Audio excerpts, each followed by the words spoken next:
ಕಳ್ತನ ಮಾಡಿದ್ದಾನೆ. ಅದನ್ನು ಭಾಗ್ಯ ನೋಡಿದಾಳೆ. ಅವನಿಗೆ ಸಪೋರ್ಟ್ ಮಾಡೋದಕ್ಕೆ ಹೋಗಿದ್ದಕ್ಕೆ ಇವಳೇ ಕಳ್ಳಿ ಅನ್ನೋ ಪಟ್ಟ ಕಟ್ಬಿಟ್ಟು ಕರ್ಕೊಂಡೋಗಿ ಒಳಗಡೆ ಹಾಕಿದ್ದಾರಪ್ಪ. ಯಾರನ್ನು ನೋಡಿ ಯಾರಿಗೆ ಸಪೋರ್ಟ್ ಮಾಡಕ್ಕೆ ಹೋದ್ರು? ಅದರಲ್ಲಿ ಇವ್ರು ಹೇಗೆ ಸಿಕ್ಕಾಕೊಂಡ್ರು? ಅಲ್ಲ, ನನಗೇನು ಅರ್ಥ ಆಗ್ತಾ ಇಲ್ಲಪ್ಪ. ಅದು ಅದು ವಾಸು ಕಣಪ್ಪ.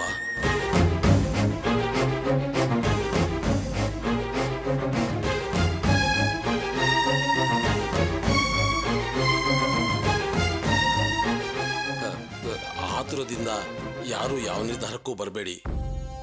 ಭಾಗ್ಯ ದೇವಸ್ಥಾನಕ್ಕೆ ಹೋಗಿದ್ದಾಳೆ. ಆ ಪಾಪಿ ವಾಸುನ ನೋಡಿದಾಳೆ. ಅಲ್ಲಿ ಯಾವನೋ ಒಬ್ಬ ಕಳ್ತನ ಮಾಡಿ ಓಡಿ ಹೋಗಿದ್ದಾನೆ. ಆದರೆ ಜನರೆಲ್ಲ ವಾಸುನೇ ಕಳ್ತನ ಮಾಡಿದ್ದಾನೆ ಅಂತ ಹೇಳಿ ಅವನ ಹೊಡಿತಾ ಇದ್ದಾಗ ಭಾಗ್ಯ ಅಲ್ಲಿ ಹೋಗಿ ಇವನು ನನ್ನ ಮಗ, ಇವನು ಹಾಗೆಲ್ಲ ಕಳ್ತನ ಮಾಡೋನಲ್ಲ ಅಂತ ಹೇಳಿ ವಾಸುಗೆ ಸಪೋರ್ಟ್ ಆಗಿ ಮಾತಾಡಿದಾಳೆ. ಆಗ ಅಲ್ಲಿದ್ದವರೆಲ್ಲ ನೀನು ಕಳ್ಳಿನೇ ಅಂತ ಹೇಳಿ ಪೊಲೀಸರು ಹಿಡಿದು ಕೊಟ್ಟಿದ್ದಾರೆ.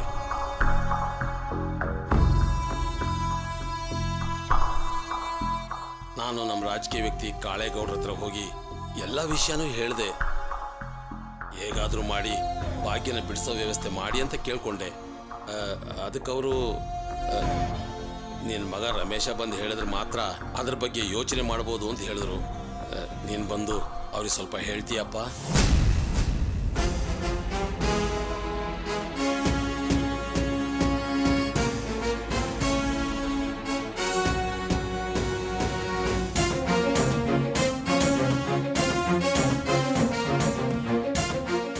ಏನಪ್ಪ, ನಾನು ಇಷ್ಟೆಲ್ಲ ಹೇಳಿದ್ರು ಏನೂ ಮಾತಾಡದೆ ಮೌನವಾಗಿದೆಯಲ್ಲಪ್ಪ, ಯಾಕಪ್ಪ? ತಪ್ಪು ತಿಳ್ಕೊಬೇಡಿ ಅಪ್ಪ. ನೀವು ಹೇಳೋದನ್ನ ಕೇಳೋದಕ್ಕೆ ತುಂಬ ಕಷ್ಟ ಆಗ್ತಾ ಇದೆ. ಯಾಕೆಂದ್ರೆ ಮಾಡದೇ ಇರೋ ತಪ್ಪಿಗೆ ಶಿಕ್ಷೆ ಅನುಭವಿಸೋದು ಎಷ್ಟು ಕಷ್ಟ ಅಂತ ನನಗೆ ಗೊತ್ತು. ಈಗ ತಾನೇ ನಾನು ಅದನ್ನು ಅನುಭವಿಸಿ ಬಂದಿದ್ದೀನಿ. ಈಗ ನಮ್ಮ ಮನೆಗೆ ಸೇರಿದವ್ರಿಗೂ ಅದೇ ಪರಿಸ್ಥಿತಿ ಬಂದಿದೆ ಅಂದರೆ ನನ್ನ ಮನಸ್ಸಿಗೆ ತುಂಬ ನೋವಾಗ್ತಾ ಇದೆ. ಆದರೆ ಈ ವಿಷಯದ ಬಗ್ಗೆ ನಾನು ಯಾವ ನಿರ್ಧಾರನೂ ತಗೊಳ್ಳೋಕ್ಕಾಗೋದಿಲ್ಲ. ಸ್ವಲ್ಪ ದಿನಗಳಿಂದ ನಾನು ಯಾವ ನಿರ್ಧಾರಗಳನ್ನು ತಗೋತಾ ಇಲ್ಲ. ಅರ್ಚನಾ ಏನು ನಿರ್ಧಾರ ಮಾಡ್ತಾಳೋ ಅದರಂತೆ ನಡ್ಕೋತಾ ಇದ್ದೀನಿ. ಈಗಲೂ ಕೂಡ ಹಾಗೇನೆ.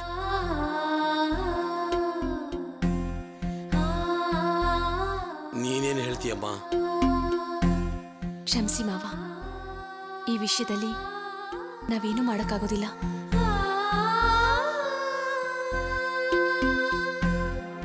ಏನಮ್ಮ ಅರ್ಚನಾ, ಹೀಗೆ ಹೇಳ್ಬಿಟ್ಟೆ ನೀನು? ಸಾವಿರ ಸಮಸ್ಯೆ ಇದ್ರು ಅವಳು ಒಂದು ಹೆಣ್ಣಮ್ಮ. ರಾತ್ರಿ ಎಲ್ಲ ಪೊಲೀಸ್ ಸ್ಟೇಷನಲ್ಲಿ ಕಳೆದು ಬೆಳಿಗ್ಗೆ ಮನೆ ಹತ್ರ ಬಂದ್ರೆ ಎಲ್ಲರೂ ಅವಳ ಬಗ್ಗೆ ಒಂದೊಂದು ಥರ ಮಾತಾಡ್ತಾರಮ್ಮ. ಇದೊಂದು ವಿಷಯದಲ್ಲಿ ನಿನ್ನ ಹಠ ಬಿಟ್ಬಿಡಮ್ಮ. ನೀನು ಹೇಳಿದ್ರೆ ರಮೇಶ ಕೇಳ್ತಾರೆ, ರಮೇಶ ಹೇಳಿದ್ರೆ ಆ ರಾಜಕೀಯ ವ್ಯಕ್ತಿ ಕೇಳ್ತಾರೆ. ಅವರು ಸ್ಟೇಷನಿಗೆ ಬಂದು ಇನ್ಸ್ಪೆಕ್ಟರ್ಗೆ ಹೇಳಿದ್ರೆ ಅವರು ಭಾಗ್ಯನ ಬಿಟ್ಬಿಡ್ತಾರಮ್ಮ. ದಯವಿಟ್ಟು ಈ ವಿಷಯದಲ್ಲಿ ನಮ್ಗೆ ಒತ್ತಾಯ ಮಾಡಬೇಡಿ ಮಾವ. ಯಾಕೆಂದ್ರೆ ಅವ್ರು ಯಾರ ಸಂಬಂಧನೂ ಬೇಡ ಅಂತ ನಾವು ನಿರ್ಧಾರ ಮಾಡಿ ತುಂಬಾ ದಿನ ಆಯ್ತು. ಅರ್ಚನಾ, ನಾನು ಆ ಪಾಪಿ ವಾಸು ಬಗ್ಗೆ ಮಾತಾಡ್ತಾ ಇಲ್ಲಮ್ಮ. ಪಾಪ ಭಾಗ್ಯ ಒಂದು ಹೆಣ್ಣು ಕಣಮ್ಮ. ಸ್ವಲ್ಪ ಕರುಣೆ ತೋರ್ಸಮ್ಮ. ನಾನ್ ಗರ್ಭಿಣಿ ಆಗಿದ್ದಾಗ ನನ್ನ ಹೊಡೆದು ಮನೆಯಿಂದ ಆಚೆ ತಡೆದ್ರಲ್ಲ, ನಾನು ಆಗ ಹೆಣ್ಣೆ ತಾನೆ.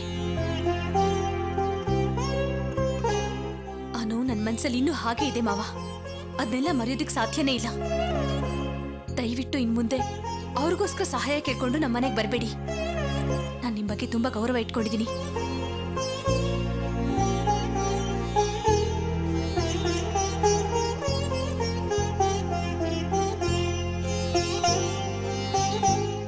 ನೀನು ಹೇಳೋದ್ರಲ್ಲೂ ನ್ಯಾಯ ಇದೆ ಅಮ್ಮ. ಮನಸ್ಸು ಕೇಳದೆ ಸಹಾಯ ಕೇಳೋಕ್ ಬಂದೆ. ಸರಿ, ನಾನು ಬರ್ತೀನಮ್ಮ. ಬರ್ತೀನಪ್ಪ.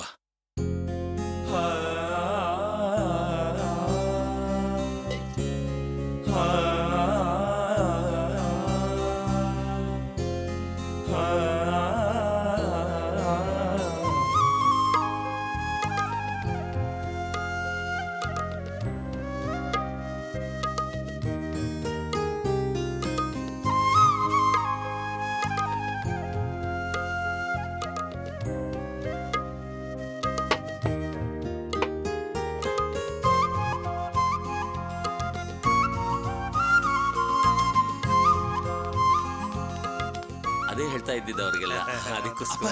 ಅವ್ರು ಬಂದ್ರು.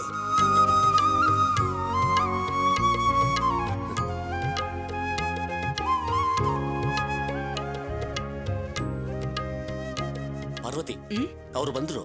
ಹೌದಾ?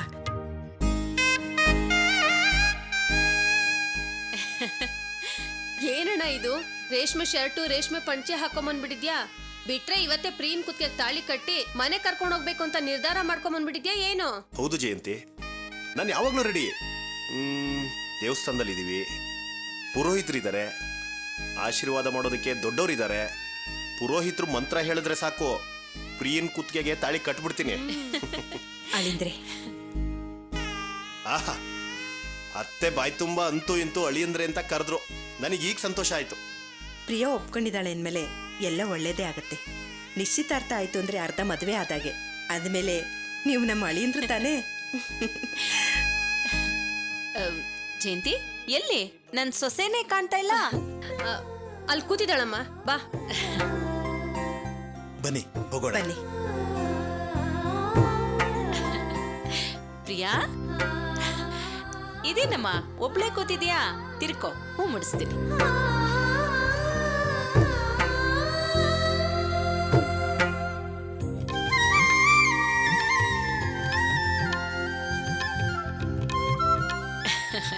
ಬಾಮ, ಬಾಣ್ಣ.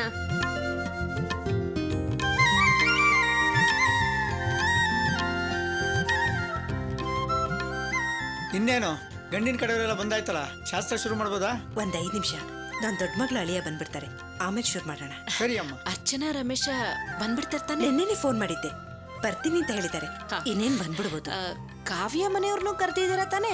ಇಲ್ಲಾಂದ್ರೆ ಅವರು ಬೇಜಾರ್ ಮಾಡ್ಕೊಂಡ್ಬಿಡ್ತಾರೆ. ಕರೆದ್ವಿ. ಟ್ರೀಟ್ಮೆಂಟ್ಗೆ ಅಂತ ಫಾರಿನ್ಗೆ ಹೋಗಿರೋದ್ರಿಂದ ನಿಶ್ಚಿತಾರ್ಥಕ್ಕೆ ಬರೋದಕ್ಕಾಗೋದಿಲ್ಲ. ನೀವೇ ನಿಶ್ಚಿತಾರ್ಥ ಮಾಡಿ ಮುಗಿಸಿ ಅಂತ ಹೇಳಿದ್ದಾರೆ. ಸರಿ, ಇಲ್ಲ ನಿಲ್ಸಿ.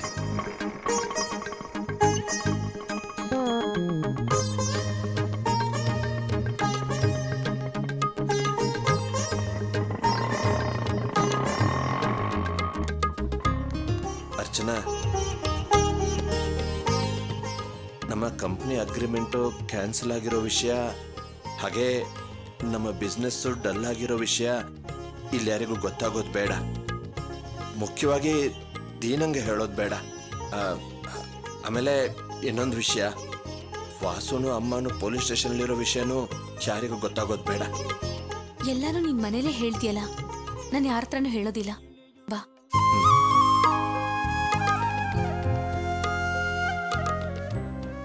ಬನ್ನಿ ಹೇಳಿ ಅಂದ್ರೆ. ಚೆನ್ನಾಗಿದ್ದೀರಾ? ಚೆನ್ನಾಗಿದ್ದೀನಿ. ಬಾಬಾ, ಮಗನ್ ನೀವು ಕೊಡಿ. ಹೇಗಿದ್ದೀರಾ? ಬಾಮ್ಮ ಅರ್ಚನಾ. ಚೆನ್ನಾಗಿದ್ದೀರಾ? ಓನ ಚಿನ್ನು, ನನ್ ಬಂಗಾರ ನೀನು. ಎಷ್ಟು ದಿನ ಆಯ್ತು ನನ್ನ ನೋಡಿ. ಹೇಗಿದ್ದೀಯ ಚಿನ್ನು? ಓನಪ್ಪ. ಅಕ್ಕ, ಇಲ್ಲಿ ನೋಡು, ಎಷ್ಟು ಖುಷಿಯಾಗಿದ್ದಾನೆ ನೋಡ್ದಾ? ಹೌದು ಪ್ರಿಯಾ, ನಾನು ಹೆಸರಿಗೆ ಮಾತ್ರ ಅಮ್ಮ. ಅವ್ನು ನನಗಿಂತ ನಿನ್ ಜೊತೆನೆ ಚೆನ್ನಾಗಿರ್ತಾನೆ.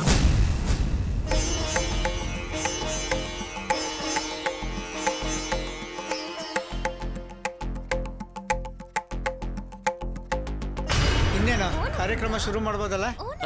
ಮಾಡಬಹುದು ಸ್ವಾಮಿ. ಸರಿ. ಪ್ರಿಯಾ, ಮಗು ಕೊಡಿ, ನೀ ಕೂತ್ಕೋ. ಹೋಗು, ಅಜ್ಜಿ ಹತ್ರ ಹೋಗು. ಬಾಚಿನ ಬಾಚಿನ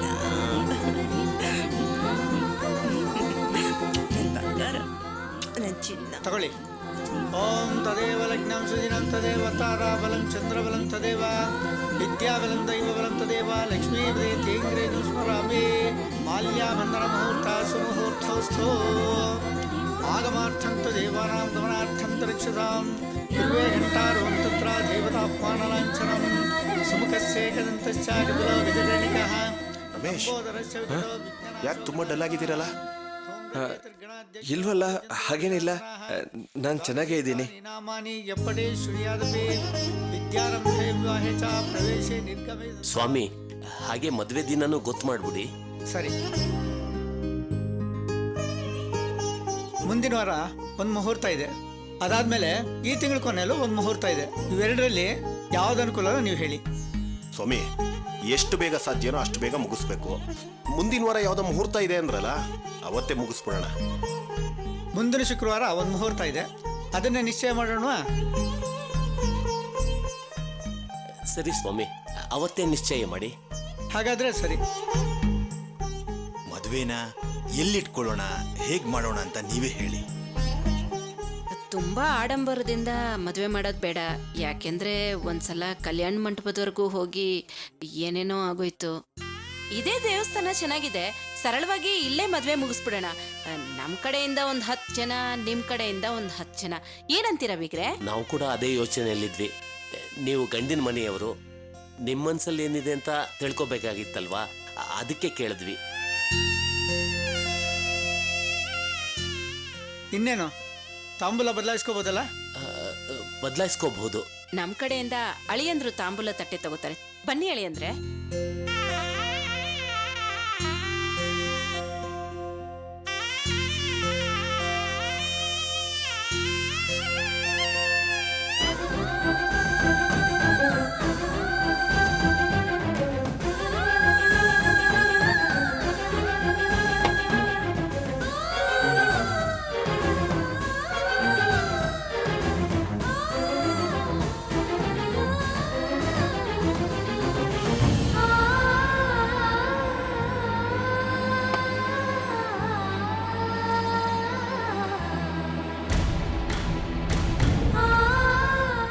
ಒಂದೇ ಹುಡುಗಿನ ಮದುವೆ ಮಾಡ್ಕೊಳ್ಳೋದಕ್ಕೆ 2 ಸಲ ತಟ್ಟೆ ಬದಲಾಯಿಸ್ಕೊಂಡಿದ್ದು ಮೋಸ್ಟ್ಲಿ ನನ್ನ ಲೈಫಲ್ಲಿ ಅನ್ಸುತ್ತೆ.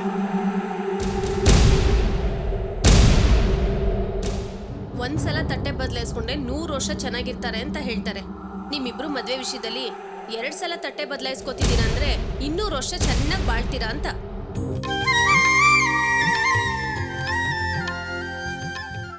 ಬನ್ನಿ ದೇವ್ರ ಹತ್ರ ಇಟ್ಟು ಪೂಜೆ ಮಾಡ್ಸೋಣ.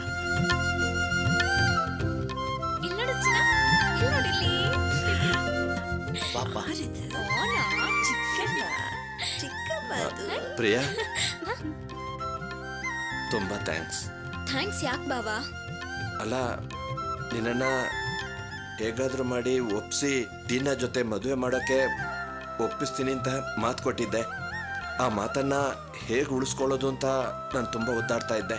ಆದರೆ ನಾನು ಜೈಲಲ್ಲಿದ್ದಾಗ ನನ್ನನ್ನು ಅಲ್ಲಿಂದ ಬಿಡಿಸ್ಕೊಂಬರೋಕ್ಕೆ ದೀನಾ ಪಟ್ಟ ಕಷ್ಟನ ನೋಡಿ ಅವ್ರು ನನಗೆ ಮಾಡಿರೋ ಉಪಕಾರನ ನೆನೆಸ್ಕೊಂಡು ನೀನು ನಿನ್ನ ಮನಸ್ಸು ಬದಲಾಯಿಸಿ ಅವ್ರನ್ನ ಮದುವೆ ಮಾಡ್ಕೊಳ್ಳೋಕೆ ಒಪ್ಕೊಂಡಿಯಲ್ಲ, ಅದಕ್ಕೆ ನಾನು ಥ್ಯಾಂಕ್ಸ್ ಹೇಳ್ತಾ ಇದ್ದೀನಮ್ಮ.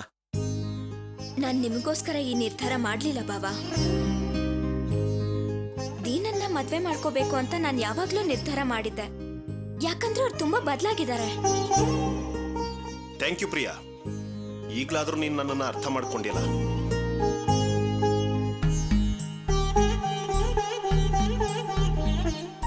ಎಲ್ರು ಬನ್ನಿ, ದೇವ್ರಿಗೆ ಮಂಗಳಾರತಿ ಮಾಡಿಸೋಣ.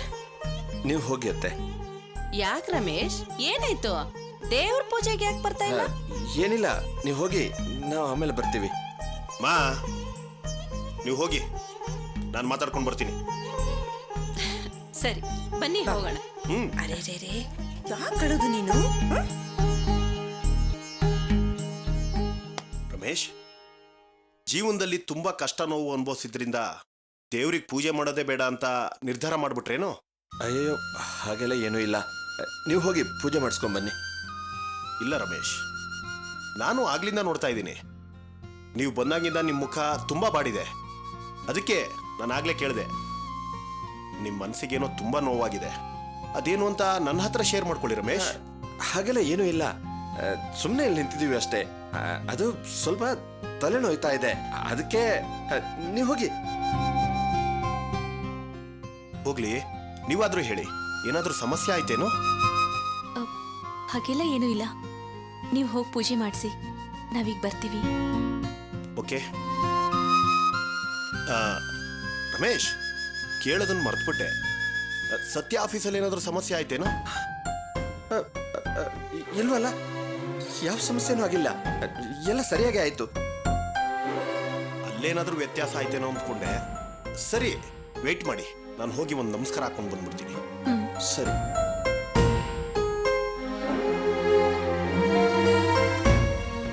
ಅರ್ಚನಾ, ನನ್ನನ್ನು ನೋಡಿದ್ರೆ ನಿನಗೆ ಕೋಪ ಬರ್ತಾ ಇದೆಯಾ? ಯಾಕೆ ಹಾಗೆ ಕೇಳ್ತಿದ್ಯಾ? ಈ ಕ್ಷಣಕ್ಕೆ ನನ್ನನ್ನು ನೋಡಿದಾಗ ನಾನೊಬ್ಬ ಬದುಕೋಕೆ ಗೊತ್ತಿಲ್ಲದೆ ಇರೋ ಮುಟ್ಟಾಳ ತರ ಕಾಣ್ತಾ ಇದ್ದೀನ. ನಿನ್ಗೆ ಯಾಕೆ ಹಾಗನ್ನಿಸ್ತಿದೆ? ನಿನಗಷ್ಟೇ ಅಲ್ಲ ಅರ್ಚನಾ, ನನ್ನನ್ನು ನೋಡಿದ್ರೆ ಯಾರಿಗಾದ್ರೂ ಹಾಗೆ ಅನ್ಸುತ್ತೆ. ಅಲ್ಲ, ದಿನ ಬಂದು ಒಂದು ಮಾತು ಹೇಳಿದ್ರೆ ಸಾಕು, ನಮಗೆ ಜೀವನ ಸಿಗುತ್ತೆ ಅಂತ ಗೊತ್ತಿದ್ದು ನಾನು ಯಾವ ಸಮಸ್ಯೆನೂ ಇಲ್ಲ ಅಂತ ಸುಳ್ಳು ಹೇಳಿದ್ನಲ್ಲ, ಅದಕ್ಕೆ ಕೇಳ್ದೆ. ನಿನ್ ಬಗ್ಗೆ ನಿನ್ಗಿಂತ ಚೆನ್ನಾಗಿ ಅರ್ಥ ಮಾಡ್ಕೊಂಡಿರೋಳು ನಾನು. ನಿನ್ ಬಗ್ಗೆ ನಂಗೆ ಎಷ್ಟು ಹೆಮ್ಮೆ ಅನಿಸ್ತಿದೆ ಗೊತ್ತಾ? ಹೆಮ್ಮೆ ಅನ್ನಿಸ್ತಾ ಇದೆಯಾ? ಏನ್ ಹೇಳ್ತಾ ಇದೀಯ ಅರ್ಚನಾ? ಸಹಾಯ ಕೇಳಿದ್ರೆ ಸಿಗುತ್ತೆ ಅಂತ ಗೊತ್ತಿದ್ರು ಕೂಡ ಬೇರೆಯವ್ರಿಗೆ ತೊಂದರೆ ಕೊಡಬಾರ್ದು ಅಂತ ಅವ್ರ ಹತ್ರ ನಿಜ ಹೇಳ್ದೆ. ನನ್ನ ಹತ್ರನೂ ಬೇರೆಯವ್ರಿಗೆ ವಿಷಯ ಹೇಳ್ಬೇಡ ಅಂತ ಹೇಳ್ದಿಯಲ್ಲ, ಇಂಥ ಒಳ್ಳೆ ಗುಣ ಎಷ್ಟ್ ಜನಕ್ಕಿರುತ್ತೆ ಹೇಳು? ಜೀವನದಲ್ಲಿ ಏನೇನೋ ಕಷ್ಟಗಳನ್ನ ಅನುಭವಿಸಿದ್ರು, ಜೈಲ್ಗೆ ಹೋಗಿ ಬಂದ್ರು, ನೀನಲ್ಲಿರೋ ಈ ಒಳ್ಳೆ ಗುಣನ ನೀನ್ ಬದಲಾಯಿಸ್ಕೊಳ್ಳಿಲ್ವಲ್ಲ, ಅದ್ರ ಬಗ್ಗೆ ನಂಗೆ ತುಂಬಾ ಸಂತೋಷ ಆಗ್ತಿದೆ. ನಾವು ಜೀವನದಲ್ಲಿ ಖಂಡಿತ ಮುಂದೆ ಬರ್ತೀವಿ, ಆ ನಂಬಿಕೆ ನನಗಿದೆ. ನೀನು ನಂಬಿಕೆಯಿಂದ ಪ್ರಯತ್ನ ಮಾಡ್ತಾ ಇರು. ದೀನಾ ಹೇಳಿದ ಕಂಪ್ನಿ ಕಾಂಟ್ರಾಕ್ಟ್ ಸಿಗ್ಲಿಲ್ಲ ಅಂದ್ರೆ ಏನಂತೆ? ನಿನ್ ಬಗ್ಗೆ, ನಿನ್ ಪ್ರಾಮಾಣಿಕತೆ ಬಗ್ಗೆ ಗೊತ್ತಿರೋರು ಖಂಡಿತ ನಿಂಗೆ ಸಹಾಯ ಮಾಡೇ ಮಾಡ್ತಾರೆ.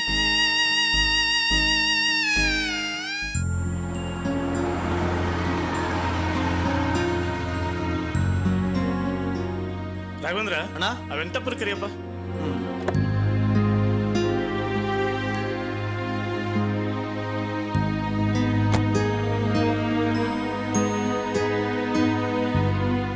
ಹೂವೆ ಹೂವೆ, ನೀವು ನಿನ್ನ ಅಣ್ಣ ಕರೀತಾ ಇದಾರ, ಬಾ ಬಾರಯ್ಯ. ಬಾ ಬಾ. ನಮಸ್ಕಾರ ಸ್ವಾಮಿ. ನಮಸ್ಕಾರ. ಏನ್ ದಿಢೀರಂತ ನಮ್ಮನೆ ಕಡೆ? ಎಲ್ಲ ನೀನು ಒಳ್ಳೇದಕ್ಕೆ ಬಂದು ಕಾರಲ್ಲಿ ಕೂತ್ಕೋ. ನಾನು ಕಾರಲ್ಲಿ ಕೂತ್ಕೊಳ್ಳೋದಾ? ಹೌದು, ಬಾ ಕೂತ್ಕೋ, ಹೋಗೋಣ. ತಪ್ಪು ತಿಳ್ಕೊಬೇಡಿ, ಎಲ್ಲಿಗೆ ಅಂತ ಕೇಳ್ಬೋದಾ? ಪೊಲೀಸ್ ಸ್ಟೇಷನ್ಗೆ ನಿನ್ ಹೆಂಡ್ತಿನ ಆಚೆ ಕರ್ಕೊಂಬರ್ದು ಬೇಡವಾ? ಏನ್ ಸ್ವಾಮಿ ಹೀಗೆ ಹೇಳ್ತಾ ಇದ್ದೀರಾ? ನಿನ್ನೆ ಬಂದು ನಾನು ವಿಷಯ ಹೇಳಿದಾಗ ರಮೇಶ ಬಂದು ಹೇಳಿದ್ರೆ ಏನಾದ್ರು ನಿರ್ಧಾರ ತಗೋಬಹುದು ಅಂತ ಹೇಳಿದ್ರಿ. ನಿಮ್ಮ ಮಾತಿನಂತೆ ನಾನು ಅರ್ಚನಾ ರಮೇಶ್ ಹತ್ರ ಹೋಗಿ ಕೇಳಿದೆ. ರಮೇಶ ಅರ್ಚನಾ ನಿರ್ಧಾರನೇ ನನ್ನ ನಿರ್ಧಾರ ಅಂತ ಹೇಳ್ಬಿಟ್ಟ. ಅರ್ಚನಾ ಕೇಳ್ಕೊಂಡ್ರೆ ತುಂಬು ಗರ್ಭಿಣಿಯಾದ ನನ್ನನ್ನ ಕರುಣೆ ಇಲ್ಲದೆ ಮನೆಯಿಂದ ಆಚೆ ನೂಕಿದ್ರಲ್ಲ, ಅವ್ರ ಮೇಲೆ ಕರುಣೆನೇ ಇಲ್ಲ ಅಂತ ಹೇಳ್ಬಿಟ್ಲು. ಏನ್ ಮಾಡ್ಬೇಕು ಅಂತ ಗೊತ್ತಾಗದೆ ಯೋಚನೆ ಮಾಡ್ತಾ ಮಲಗಿದ್ದೆ. ನೀವು ದಿಢೀರಂತ ಬಂದು ಕಾರ್ ಹತ್ತು ಪೊಲೀಸ್ ಸ್ಟೇಷನ್ಗೆ ಹೋಗೋಣ, ನಿನ್ನ ಹೆಂಡತಿನ ಬಿಡಿಸ್ಕೊಂಬರೋಣ ಅಂತ ಹೇಳ್ತಾ ಇದ್ದೀರಾ. ನನಗೇನು ಅರ್ಥವಾಗ್ಲಿಲ್ಲ ಸ್ವಾಮಿ. ವೆಂಕಟಪ್ಪ, ಇದಕ್ಕೆಲ್ಲ ಕಾರಣ ನಿನ್ನ ಸೊಸೆ ಅರ್ಚನಾ. ಏನ್ ಹೇಳ್ತಾ ಇದ್ದೀರಾ ನೀವು? ಹೌದಪ್ಪ, ಇವತ್ತು ನನ್ನ ಪಿ ಎ ನನ್ನ ಹತ್ರ ಬಂದು ಹೇಳ್ದ, ಅರ್ಚನಾ ನನ್ನನ್ನು ನೋಡೋದಕ್ಕೆ ಬಂದಿದ್ದಾಳೆ ಅಂತ ಹೇಳ್ದ. ಏನು, ಅರ್ಚನಾ ಬಂದಿದ್ದಾಳ? ಹೌದಣ್ಣ. ಸರಿ, ಬರೋಕ್ ಹೇಳು. ಆಯ್ತಣ್ಣ. ಅಣ್ಣ, ನಾವು ನೀವಲ್ಲ ಹೋಗೋದಾ? ನೀವಲ್ಲ ಅಮ್ಮ, ನೀವು ಬನ್ನಿ. ಅಣ್ಣ ನಿಮ್ಮನ್ನ ಕರೀತಾ ಇದಾರೆ, ಹೋಗಿ. ನಾವು ಅಷ್ಟೊತ್ತಿಂದ ಕಾಯ್ತಿದ್ದೀವಿ. ನಮಸ್ಕಾರ ಸರ್. ನಮಸ್ಕಾರಮ್ಮ. ಬಾಮ್ಮ ಅರ್ಚನಾ, ಕೂತ್ಕೊಮ್ಮ. ಪರವಾಗಿಲ್ಲ ಸರ್. ಪರವಾಗಿಲ್ಲ, ಕೂತ್ಕೊಮ್ಮ.